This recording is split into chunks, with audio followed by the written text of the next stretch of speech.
Fourth fifth contestant ఆమె house మేట్లను nominate చేయడానికి శ్రేష్ఠి వచ్చింది. ఈమె అయితే ఎంత శుద్ధ నామినేషన్ అయితే డిమోని నీకు కండబలం ఉంది కానీ బుద్ధి బలం లేదని అన్నది.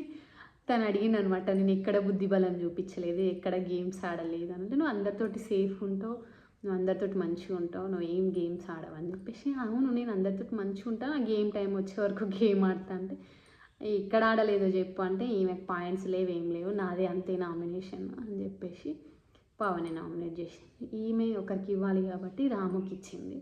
ఇదైతే అన్ఎక్స్పెక్టెడ్ నామినేషన్. రాము వచ్చేసి గౌరవ్ని నామినేట్ చేసిండు. ఈ గౌరవ్ నామినేషన్ని గౌరవ్ తీసుకోవడానికి చాలా టైం పట్టింది. ఫస్ట్ టైం కదా ఆయనకు నామినేషన్ అంటే, నన్ను చేస్తాడా ఇంత క్లూజ్ అనుకున్నా, ఎవరిని నమ్మొద్దు అన్నట్టు ఆయన ఏం డిఫెండ్ చేసుకోలే నామినేషన్లో. తర్వాత మాత్రం చాలా మాట్లాడిండు.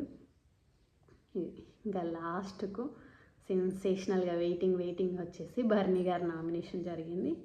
బర్నీ గారు రావడం జరిగింది. కట్టప్ప